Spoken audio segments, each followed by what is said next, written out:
a fourth student has been diagnosed with cancer at an elementary school that has a cell tower right next to it. Cell phone towers are spread throughout the community, but it's this particular one that parents say usually tell us it's 100% environmental, the type of tumor he has. Monica Ferruli's son Mason was the second child to be diagnosed with cancer in just 3 years at Weston Elementary. He was 10 years old and walked by this cell phone tower daily. It's undescribable. It's really tough. That's one of the hardest things I've been through. Joe Prime's son Kyle was the first, diagnosed with kidney cancer in 2016, and 2 more kids were diagnosed this year. Just seems like a coincidence is no longer a reason for all this illness. They believe it's this cell phone tower that's harming their kids. These kids shouldn't be guinea pigs, and we shouldn't be taking chances with the children's lives. The district has had several tests done saying the tower is safe and meets federal regulations. But some families weren't convinced and hired an expert. I wouldn't send my kids there at all. It absolutely is dangerous. Eric Windheim is an electromagnetic radiation specialist and found levels far higher than the district's expert. Children that are still developing and their cells are still dividing is the worst possible time of their life to be exposed. He says it's not just a cell tower, it transmits wireless frequencies. Instead of only going 300 yards like regular Wi-Fi, WiMAX can go 30 miles. Parents want the mast removed, but the district won't budge. And while the district has sent plenty of letters to those parents tell me that this fight is far from over. You have 4 kids that all got diagnosed with cancer from this one elementary school. Clearly, the issue is the cell phone tower. I mean, that is so obvious. It's pathetic that now the district is saying, sorry, we're not moving the tower. Think about that. So what if I try and make a call? Let me try and make a call. If you try and make a phone call, it'll be almost constant because it starts a proper sort of 2-way high bandwidth transmission. Okay, let's do that. Oh, wow. So as soon as it picks up, this is it trying to, and this is once it's on call mode, this is now what the phone's doing. And that's waves going from my phone to the base station and then being transmitted from there. And that's it's picked up. That's horrible. And that's basically what your phone's transmitting into your head all the time that you've got it operational and you're looking at the phone. In the United States alone, there are over 200 million cell phones in use. Globally, this figure stands at 4.77 billion and is expected to reach 6.1 billion by 2020. Prior to 1984, wireless technology was only used in the military. And in 1984 was the first move to take wireless technology into the consumer environment. Cell phones, at the time, they were excluded from any pre-market testing. So they came onto the market without any safety testing at all. Without any safety testing at all. Ordinarily, in a regulatory context, new technologies would be tested extensively before they reach the marketplace, in order to make sure that they didn't present any dangers to consumers. In the case of cell phones, and the wireless industry as a whole, this crucial stage was bypassed. I think the thing that surprised me most and really kind of caught my attention the most, which I hadn't realized, is that the manufacturers actually tell people in the instruction manual, which I've never read, not to put the cell phone against your ear. The advice in the phone tells you to keep it off the body because phones are tested in 2 positions. They are tested next to the head and next to the body. When they're tested next to the head, they're tested with a spacer. The industry has succeeded in getting the FCC to accept an approach where the phone is not used like this. And you know that this is exactly how most people use phones.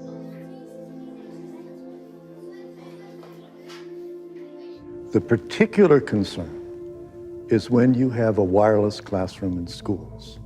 You have one router and you have 20 or 30 kids with a wireless laptop. That is going to be a really hot Wi-Fi environment. And those children are going to be exposed to that radio frequency radiation for as long as they're in that classroom. 25 years ago, when the FCC standards were adopted for thermal effects, we didn't have all of these wireless devices, and the impacts on health weren't epidemiologically visible, which they are today.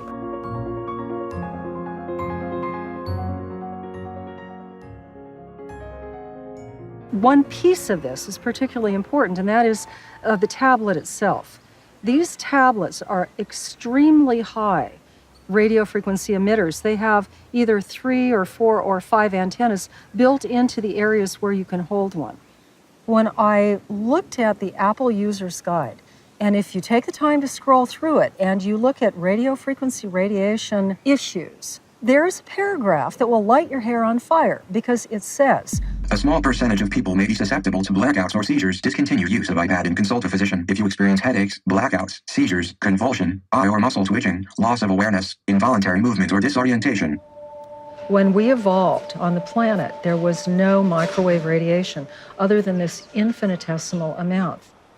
And what we have added today is a billion times more microwave radiation.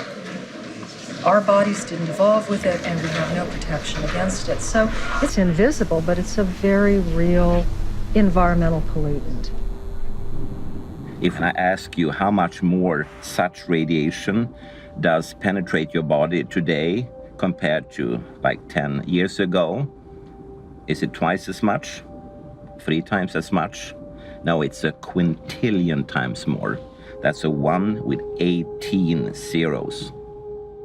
A 2009 Swedish study found that people who start using a cell or cordless phone as teenagers are up to 5 times more likely to develop a brain tumor in their late 20s. If one looks at the radiation absorption into children's heads, the smaller they are, the deeper the penetration into the brain. That's true, we haven't done much study on children, and the power level measurement, the SAR, is about the impact on your skull and through the tissues. And children's skulls are smaller and softer and thinner, so there needs to be work there. What are they going to say about us in 20 years' time? They said, you allowed your child to have that radiation device on his head. Was there something wrong with you? Mary Redmayne is studying the cell phone habits of New Zealand teenagers. Her survey of 11 and 12-year-old students found 76% owned a cell phone.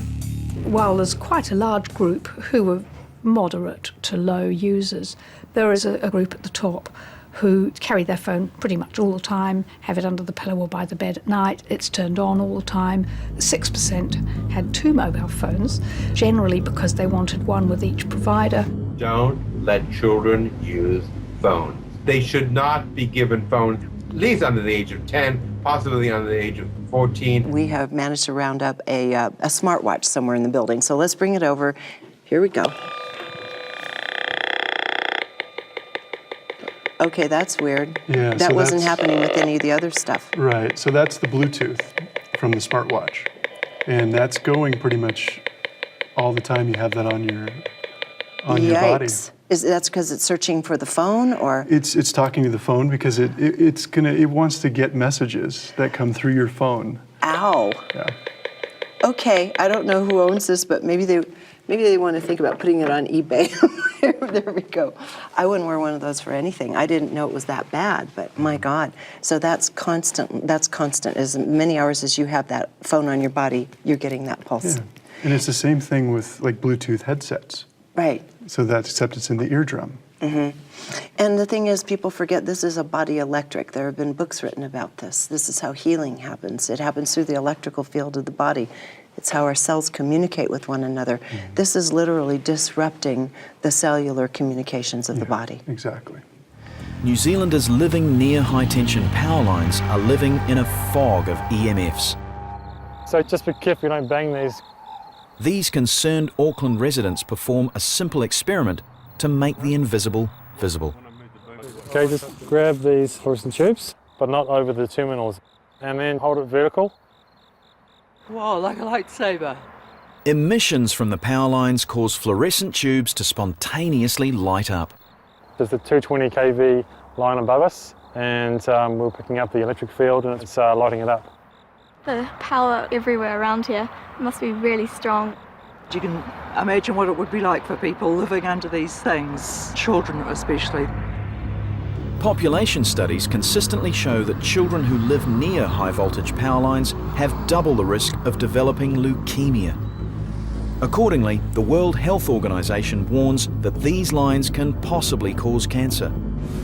suggestions about a link with leukemia occur at much lower levels than the thresholds of the standard, less than 1% of the standard levels. You'll find that most electrical appliances operate at levels in excess of 0.4 microtesla. While many home appliances emit more than 0.4 microtesla, we only use them for short periods of time. But many people living near high voltage lines are constantly exposed to that level. And that constant exposure is what's dangerous, according to urological surgeon Robin Smart, who has reviewed 200 medical studies about power lines. For some reason, we are tolerating this ridiculous 100 microtesla level when the research suggests that a safe level is 0.1. The fundamental question is, how could such weak EMFs cause harm? Biologist Bruce Rapley thinks they stress our cells and cause an increased number of breakages in human DNA. These cells have been exposed to 72 hours of a very weak 1 microtesla magnetic field at 50 Hertz. We've got double the number of micro breaks here. The cell is saying to us, I'm in a dangerous situation, I don't know what to do, so I'm going to exchange lots more bits of DNA in case something happens to me. The stress proteins are telling you in the language of the cell that the cell feels it's in trouble. It has to do something to protect itself. All right, so now I'm at least a tenth of a mile away from cell tower 2. You can see it there in the distance. And your average peak right now is honestly at about a 5. Maybe for peak, you can see it's peaked at 6. But you're living in, I mean, you can see this thing is staying in the 4s.